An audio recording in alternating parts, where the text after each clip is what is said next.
Boa noite, amigos do YouTube. Olha, eu aqui mais uma vez, como combinado, estamos aqui novamente para aprender um pouquinho mais. Eu já disse para vocês que eu gravo um vídeo caseiro. Eu não tenho quem edite, então esse trabalho é exclusivamente meu, né?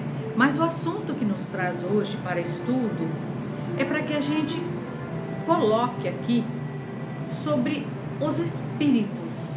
Os espíritos precisam de um lar? No plano terrestre, somos todos espíritos e quando encarnados, precisamos de um lar. E quando desencarnamos, sentimos falta de tudo que deixamos aqui. Essa é a realidade. Nós vamos falar um pouquinho sobre a vida material e a vida espiritual e fazer uma comparação nesse estudo de hoje. Sabemos que existe uma grande diferença entre casa e lar. Casa é um lugar que é construído para proteger-nos do frio, do calor, da chuva e nos serve de moradia para nos dar conforto e abrigo. Já um lar é um encontro de almas ligadas pelo sentimento, com uma história de vida, um passado, a morada da família. A sensação que temos ao chegar em casa após um dia de trabalho é maravilhosa. Por quê? Nos sentimos protegidos. A energia deste ambiente nos abraça e nos acolhe. Nos sentimos em paz. A energia desse ambiente nos envolve. Até mesmo quando saímos de viagem, podemos ir para o melhor paraíso que existe, com todas as regalias, conforto, mas mesmo assim ainda sentimos falta da nossa casa, do nosso ambiente familiar. O teu travesseiro é seu travesseiro, a sua cama é a melhor cama que existe e a paz que você encontra no seu lar não é igual a que tem lá fora. Um lar energético é um lar saudável, é onde as pessoas que ali vivem compartilham o amor ao próximo e a partir do convívio familiar envolvidos pela energia do amor. Olha que lindo, gente. É assim que funciona. Já um lar conflituoso é onde as pessoas que lá habitam vivem em conflito e muitas vezes ao chegar em casa as pessoas não sentem vontade de ficar, têm vontade de voltar para a rua ou sumir para qualquer lugar longe da sua casa. Lares em conflitos são casas onde o amor não brotou e dando lugar à desesperança, ao egoísmo, à discórdia, por falta de energia do amor. As energias desta casa são desequilibradas. Todos sofrem e atraem obsessores, pois semelhante atrai semelhante ou espíritos afins, como dizer. Mesmo com todas essas dificuldades, nós acostumamos a viver junto às pessoas, a família, né? Mesmo nesse ambiente doentio, nós acostumamos a viver essa vida familiar, mesmo com conflito. Sentimos falta quando deixamos o corpo. Vamos entender por quê. Que esses ambientes, embora sejam desequilibrados, não quer dizer que as pessoas não amam ou não se amam. Elas só não têm consciência disso e o amor não brotou. Simples assim, né? A questão 773, 775 do Livro dos Espíritos, Allan Kardec, ele fez uma pergunta: qual seria para a sociedade o resultado do relaxamento dos laços de família? Uma recrudescência do egoísmo. A família é a base fundamental sobre a qual se urge o imenso edifício da sociedade. Toda vez que a família se enfraquece, a sociedade experimenta conflitos, abalada nas suas estruturas. E é verdade, né? O que Chico Xavier nos diz sobre a família não são os da consanguinidade, os verdadeiros laços de família, e sim os da simpatia, da comunhão, das ideias, os quais prendem os espíritos antes, durante e mesmo depois das encarnações. Então, nós ficamos presos, como ele colocou. Não é só os laços de família, o vínculo sanguíneo, e sim a simpatia, comunhão de ideias, né? Que nos aproxima das pessoas de uma forma afetiva e nos apegamos a elas e sentimos falta dessas pessoas. Erraticidade, caráter do que é errático, né? Estando fora da matéria, não circunscrito nem localizado onde encontre-se espíritos depois de desencarnados, segundo a doutrina kardecista. Porque as pessoas falam muito assim: o espírito, ele ainda está na erraticidade. Logo se deduz, para aqueles que não têm tanto conhecimento, que erraticidade, a gente está falando de um local, não é. Erraticidade não é um lugar, e sim a condição que o espírito se encontra como desencarnado, tanto para a reencarnação, ser preparado novamente para a reencarnação. Então, a erraticidade pode ser em qualquer lugar. E nós vamos falar dessas moradas dos espíritos, porque todos os espíritos necessitam de um lar e de uma morada. Então, e a morada dos espíritos ou lar dos espíritos? Vamos ver aqui o que nos responde os livros espíritas, né? As cidades espíritas, que também são conhecidas como colônias espirituais ou mundo transitório, são comunidades em que os espíritos errantes criam moradia por um tempo antes das novas reencarnações no lar. No entanto, tais lugares não possuem localização exata. É aquilo que a gente falou. É a condição do espírito, a erraticidade, e não o local em que ele se encontra. Deu para entender? A gente vai falar um pouquinho mais, né?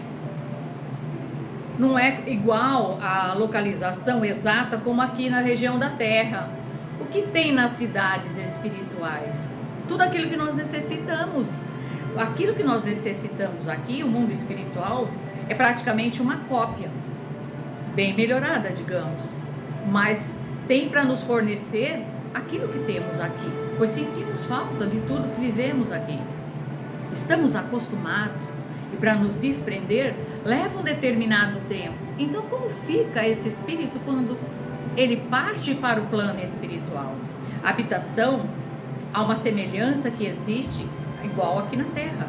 No plano extrafísico, vamos identificar casas, hospitais, escolas, templos, igualzinho tem aqui. Então, não é muito diferente. Qual será então o processo utilizado pelos espíritos desencarnados em suas criações e construções? Como que eles fazem tudo isso? Allan Kardec responde: é o manejo da vontade e do pensamento. O pensamento é a força criadora. A vontade é a força propulsora. Quer dizer, o pensamento cria. E no plano espiritual, aquilo que mais funciona, gente, é a mente. É o pensamento. Tudo é feito pela mente. Pensamos, então logo criamos. É mais ou menos dessa forma. Por meio dessas forças, os espíritos constroem tudo o que desejam. Olha que maravilha! O universo é um laboratório. Temos as mesmas necessidades que vivemos na matéria. É muito bom entender. Moradia, vestuário, alimentação, sono e repouso, transporte, linguagem e vida social também. Olha como ela é importante, não só aqui, como no plano espiritual, porque nós estamos acostumados aqui com uma vida social. E isso também existe no plano espiritual. E tem muito mais. E o vestuário?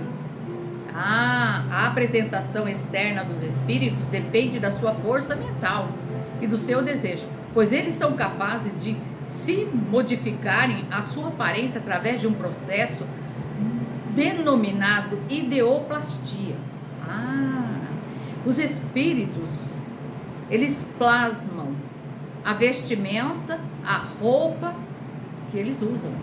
Eles se apresentam, como eles se idealizam, né?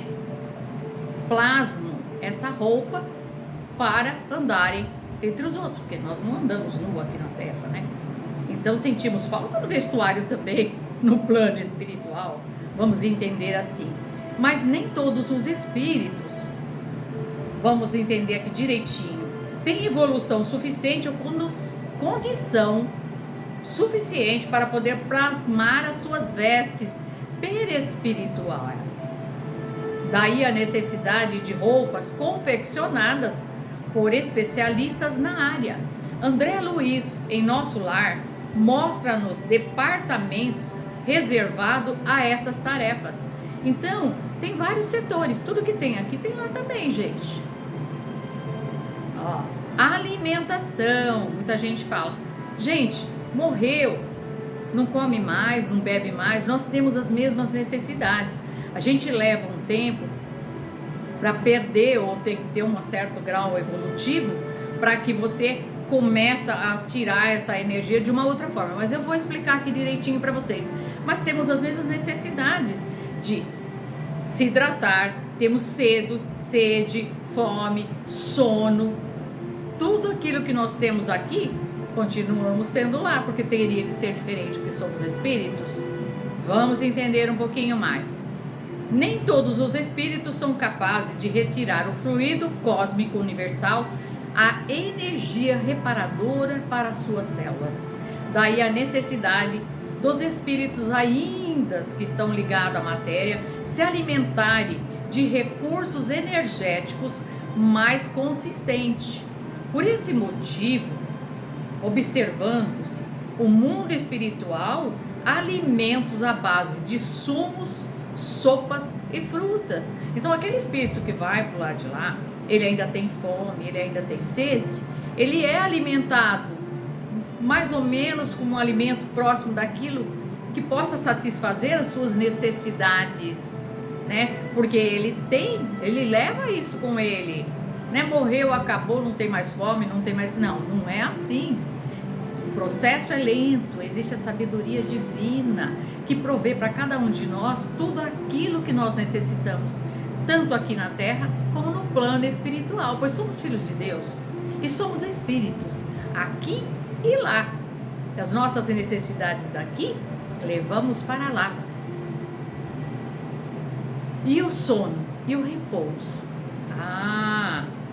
Quanto mais evoluído for o espírito, menos necessidade de repouso para reparar as suas energias. Já espíritos que praticamente acabaram de chegar ou ainda não têm uma certa evolução, né? Eles têm uma dificuldade, né? E dormem praticamente muitas horas, muito tempo, porque eles sentem cansaço.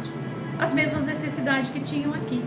Então, é bem comum que eles tenham sono e queiram dormir, e dormem mesmo, viu, gente? E transporte. Nós não necessitamos de transporte aqui na Terra. No plano espiritual, ninguém sai voando. Vamos entender. Só os espíritos mais evoluídos conhecem um processo denominado de volitação, né? Como que é isso? É como se eles saltassem os passos longos, né? Como pulassem e vão numa rapidez maior. Mas nós que acabamos de chegar lá, a gente só sabe andar com o pé no chão. A gente não sabe, não conhece esse processo. Com o tempo, conforme vamos evoluindo, vamos aprendendo. Então nós precisamos de transporte. Quando a gente vai de um setor para o outro, existe o Orobus e outras conduções para que a gente se dirija de uma zona a outra, um local a outro. Então moradas são muitas, não é só as colônias, existem cidades, tem setores. Vamos falar aqui um pouquinho mais. No entanto, espíritos existem que ainda não desenvolveram essa faculdade. Daí a necessidade dos transportes. E a linguagem, gente? Pensa, uma pessoa é de um país, fala um idioma, a outra é de outro país, fala outro idioma. Quando a gente chega pro lado de lá, a gente não tem gravado na mente todos os idiomas. A linguagem universal é para o espírito evoluído, não para nós, seres terrenos, ainda no processo de início da transformação para a regeneração. Chegamos lá, precisamos de alguém que fale o nosso idioma, nós não vamos entender. Fica difícil, né? Então a linguagem oficial entre o espírito é o pensamento, mas nós não conseguimos desenvolver essa linguagem. Mesmo alguns espíritos evoluídos, né? Também ainda não conseguem. Tem que ser muito, muito evoluído, não sei o quanto evoluído, porque a gente não sabe tudo.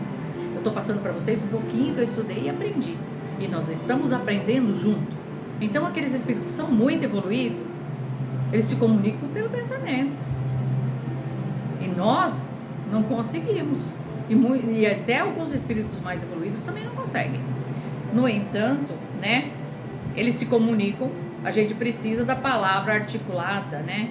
Sendo assim, vamos observar colônias onde só se fala português, inglês. Pensa quantas moradias, quantas moradas, quantos lares nós habitamos. Desde que partimos da terra, temos um lar terreno, depois o lar espiritual, os setores onde nós vamos ter um abrigo, nem que seja transitório ou passageiro, num determinado lar, depois podermos ser acolhidos em outros e assim vamos. Necessitamos de um lar, de uma vida social, do ambiente onde a gente se sinta acolhido.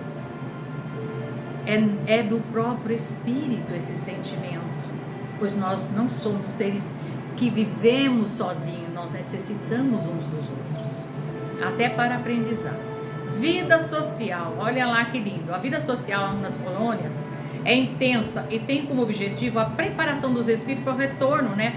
Para voltar a reencarnar numa nova roupagem física, ou seja, reencarnar novamente. Estudam, trabalham, repouso, diverte-se. Há relatos de casamento, festa, jogos, segundo os hábitos e costumes da colônia. Maria João de Deus, em Cartas de uma Morta, afirma: as sanções, os latinos e os saxões, os latinos e os árabes, os orientais, os africanos, formam aqui grandes falanges à parte, em locais diferentes uns dos outros. Os núcleos das suas atividades conservam os seus costumes e caracterizavam. É profundamente interessante verificar que essas colônias diferem umas das outras. Manuel Pilon de Miranda, Loucura e Obsessão, esse livro. Lembramos, católicos, protestantes e outros religiosos, após a morte, não se convertem ao espiritismo. Gente, não é porque morreu que virou espírita, não. Agora eu sou espírita porque eu morri e eu sei que a vida continua depois da morte. Não! Eles têm os seus costumes e eles pregam, eles têm as suas igrejas, as suas colônias, de acordo com os seus costumes. Deus provê para cada um de nós aquilo que nós necessitamos. Vamos entender. Então, os evangélicos, todos eles, cada um tem, né, a sua igreja, os seus credos, e reúne-se em grupos afins. Cabe-se lembrar que nem todas as cidadelas espirituais têm uma orientação sadia. Então a gente sabe que tem moradia, os setores voltado para o bem, né? Ou para o equilíbrio das criaturas. André Luiz, em o livro A Libertação, diz: incapacitados de prosseguir além túmulo, ao caminho do céu, que não souberam conquistar, os filhos do desespero organizam-se em vastas colônias, de ódio e miséria moral, disputando entre si a dominação da terra. Mas lembra também o benfeitor que a misericórdia divina não os desampara, pois que são observados e assistidos continuadamente por entidades luminosas. Então, gente, o umbral, que a gente fala, né, que também é uma morada, é transitória, mas você fica um tempo. Então, tem o umbral, o médio umbral e o baixo umbral. Todas elas são moradas de espíritos, lares habitados por espíritos, nem que seja temporariamente. Vamos entender. E animais e plantas? O solo do mundo espiritual se assemelha ao solo do planeta, coberto por infinidade de plantas, flores e hortaliças que são cultivadas com esmero por mãos bondosas. Os animais, como regra geral, reencarnam logo após desencarnarem, né? E outros são utilizados para serviços das próprias comunidades espirituais. São preparados para auxílio. Olha que coisa mais linda, né? Na casa do meu pai há muitas moradas. Seja o mundo material ou o mundo espiritual, sempre necessitamos de uma moradia e de um lar para sentir acolhidos. Olha que essa lição de hoje, eu gostei muito e acredito que vocês também gostaram. Se você gostou, deixa o like, compartilhe esse vídeo, pois muitas pessoas também precisam aprender. Não seja egoísta. Compartilhar e dividir significa que você está fazendo uma caridade, você está auxiliando alguém. Então, uma boa noite. Terminamos o nosso estudo hoje por aqui e fiquem com a bênção do nosso Pai e do nosso amado Mestre Jesus, e que a semana de vocês seja infinitamente abençoada. Obrigada a todos.